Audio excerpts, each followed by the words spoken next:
Antarctica remains Earth's ultimate blank spot. It is a completely isolated, forbidden wasteland, sealed beneath a layer of ice up to 3 miles thick.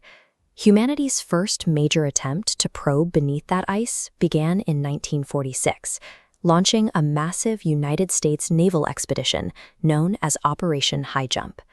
Leading this historic charge was Admiral Richard Byrd, a highly decorated naval officer and esteemed polar explorer, with a record of remarkable aviation firsts.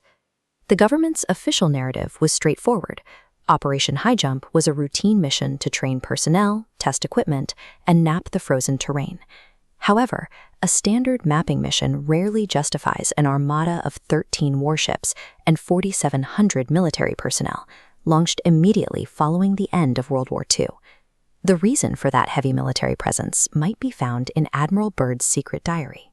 Discovered years after his death, the journal details an anomaly he encountered during a reconnaissance flight near the South Pole.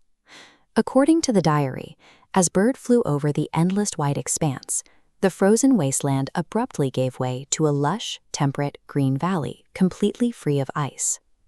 As he descended to inspect the valley, his aircraft's controls locked up. He was intercepted by highly advanced disc-shaped flying machines that took remote control of his plane and forced him to land. The diary claims Byrd was escorted to meet the masters of an advanced civilization living beneath the Earth.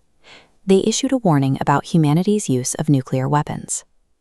Upon his return to the United States, military officials placed him under a strict gag order. A discovery of this magnitude would necessitate a ground-level follow-up to locate a physical point of entry into the hidden world Byrd described. That ground-level exploration appears to have occurred in 2003. A former Navy SEAL, identified publicly as Spartan 1, was deployed on a highly classified reconnaissance mission to the southeast coast of Antarctica. Instead of a natural cave, the team encountered a massive, 18-foot-thick octagonal structure protruding directly from the ice. The entrance to this facility was guarded by stone doors, measuring between 18 and 30 feet thick. Despite their colossal weight, Spartan 1 reported that the doors were engineered so perfectly they could be pushed open with a single finger. Inside, the extreme polar environment vanished.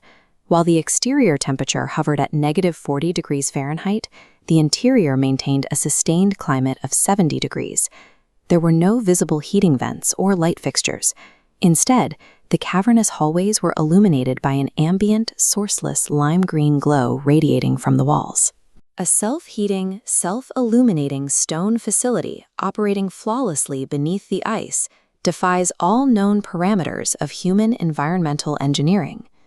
The architecture wasn't the only anomaly. Spartan 1 noted that the glowing interior walls were covered in a series of complex, unrecognized hieroglyphs. These symbols bore no resemblance to Egyptian, Mesoamerican, or any other ancient human writing system ever cataloged by archaeologists. Mainstream geology dictates that the Antarctic landmass has been frozen solid for 14 million years. Advanced architecture existing here would require a total revision of human history. To explain these structures, geologists point to a controversial hypothesis. Antarctica was once an entirely temperate, ice-free continent capable of supporting life. This map, drawn by Ottoman Admiral Piri Reis in 1513, provides physical evidence. It shows the Atlantic Ocean and exact coastlines. The southern portion reveals a highly accurate depiction of the Antarctic coastline without any ice, matching geographic realities recently confirmed by subglacial radar. Plato's account describes Atlantis as a massive continent situated beyond the known world, characterized by mountain ranges and fertile plains that existed 9,000 years before his time.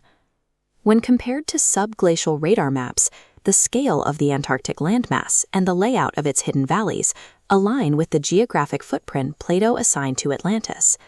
The sudden transition from a green landmass to a frozen wasteland may have been caused by a pole shift. This occurs when the Earth's entire outer crust physically slips over the mantle, dragging a temperate continent directly into the polar zone. This planetary shift caused the continent to freeze over in a matter of days, rather than cooling over millions of years. This flash freeze would instantly entomb everything on the surface. The glowing green structures, the advanced technology, and the entire civilization were buried intact beneath miles of ice. The miles of ice act as a planetary vault, preserving artifacts and biological remains in a state of suspended animation. The truth of humanity's origins and the remnants of advanced ancient technologies are simply trapped beneath the ice, heavily guarded by modern governments, waiting for the eventual thaw.